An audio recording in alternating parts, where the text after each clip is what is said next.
अस्सलाम वालेकुम। मैं आज आपको बताने जा रहा हूँ कि टेम्परेचर क्या है, बुखार क्या है और ये क्यों होता है और बुखार को कब ट्रीट करना चाहिए और बुखार को क्यों ट्रीट करना चाहिए। सबसे पहले तो मैं ये नॉर्मल टेम्परेचर बता दूँ आपको कि नॉर्मल जो ह्यूमन बॉडी का टेम्परेचर है वो है 37 सेंटीग्रेड या 98.6 फ़ारेनहाइट। ठीक है। अब टेम्परेचर बेसिकली जो टेम्परेचर मेंटेन रखना हमारी बॉडी का, जो हमारी बॉडी में का जो टेम्परेचर होता है वो इतना इसलिए होना चाहिए कि जो हमारे जो हार्मोनल फंक्शंस हैं और जो नॉर्मल हमारे फंक्शंस हैं वो हमारी बॉडी इस टेम्परेचर पर मेंटेन रखती है। अगर टेम्परेचर कम या ज़्यादा होगा तो जो हार्मोनल फंक्शंस हैं वो डिस्टर्ब होंगे और एक बॉडी का जो नेचुरल सिस्टम है वो डिस्टर्ब हो जाएगा। सबसे पहले तो आपको कॉन्सेप्ट क्लियर होना चाहिए कि टेम्परेचर है क्या। अब शिवरिंग की तरफ हम आते हैं कि शिवरिंग क्यों होती है और फिर टेम्परेचर क्यों होता है। पहले मैं थोड़ा सा आपको डिफ्रेंशिएट करके बता दूं कि टेम्परेचर होने की वजह क्या है। बेसिकली जो बुखार या टेम्परेचर है वो एक इंडिकेटर है किसी भी डिज़ीज़ का, यानी कि आपके जिस्म में या मेरे जिस्म में कोई फॉरेन बॉडी, कोई जर्म्स, कोई माइक्रो ऑर्गेनिज्म इंटर हो चुका है जिसकी वजह से अब वो मेरा जो जिस्म था, मेरी जो बॉडी थी वो रेजिस्ट कर रही है, वो उसके अगेंस्ट प्रोटेस्ट कर रही है। ये है टेम्परेचर। टेम्परेचर बेसिकली एक इंडिकेटर है। Don't treat the temperature, treat the cause. यहाँ मैं एक छोटी सी बात आपको बता दूं कि मैं ये हरगिज़ नहीं कह रहा हूँ कि आप किसी को टेम्परेचर है तो आप उसको पैरास्टामोल ना दें।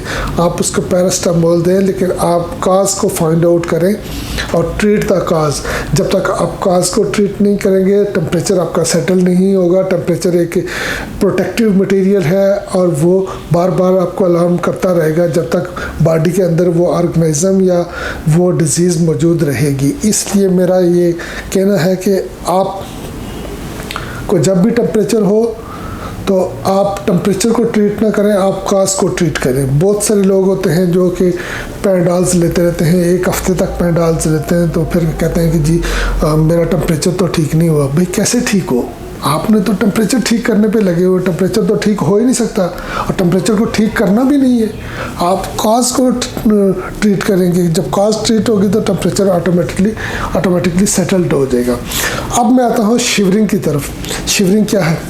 शिवरिंग बेसिकली जो कपकपी है वो मसल्स का ब्रेकडाउन है। मसल्स जब टूटते हैं तो हीट पैदा होती है। हीट जब पैदा होती है तो और टेम्परेचर होता है। बेसिकली ये होता है कि हमारे जो हाइपोथैलेमस सिस्टम है ब्रेन का, वो एक रेगुलेटर सिस्टम है जो कि टेम्परेचर को कंट्रोल करता है।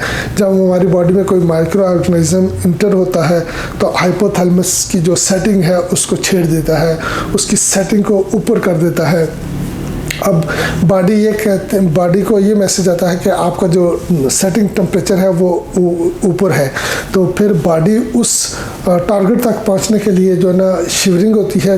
जब शिवरिंग होती है तो टेम्परेचर और रेज होता है और फिर बॉडी को जो वो टारगेट होता है वो उस टारगेट तक पहुंचती है, इसलिए हमें शिवरिंग होती है। और दूसरा, हमें जो कोल्ड इन्वायरमेंट है या स्नो फॉलिंग में शिवरिंग होती है, उसकी वजह ये है कि जो हमारे हाथ होते हैं या जो एक्सपोज एरिया होता है उसमें ठंड लग रही होती है, उसकी जो कैपिलरीज होती हैं वो श्रिंक हो जाती हैं, वो कंस्ट्रक्ट हो जाती हैं और वहाँ सर्कुलेशन कंपैरेटिवली थोड़ी सी कम हो जाती है और जो बाकी वाइटल ऑर्गन है उसमें सर्कुलेशन ज़्यादा हो जाती है और फिर शिवरिंग होती है उसी दौरान। और शिवरिंग होने के बाद जो है ना वो बॉडी जो है ना वो टेम्परेचर मेंटेन करने की कोशिश कर रही होती है उस कोल्ड इन्वायरमेंट में या उस स्नो फॉलिंग एरिया में जिसमें आप जा रहे होते हैं। तो वहाँ फिर आपकी बॉडी इसलिए शिवरिंग करती है कि एक टेम्परेचर मेंटेन हो जाए पूरी बॉडी का। अगर टेम्परेचर मेंटेन नहीं होगा तो हमारे बहुत सारे हार्मोनल फंक्शन जो है ना वो लॉस हो जाएंगे। एंड रिजल्ट ये होगा कि हमारी जो सर्कुलेशन है वो कंप्रोमाइज़ होना शुरू हो जाएगी और इट मे कॉज डेथ। तो इसलिए हमारी बॉडी में ये जो टेम्परेचर है ये इंडिकेटर है। आप पैराडॉल ज़रूर लें, ठीक है, या प्रोवैक्स ज़रूर लगाएं पेशेंट्स को, लेकिन don't forget to treat the cause.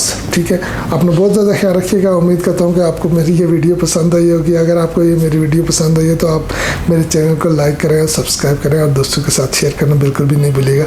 अपना बहुत ज़्यादा ख्याल रखिएगा। With tons of love. अल्लाह हाफिज़।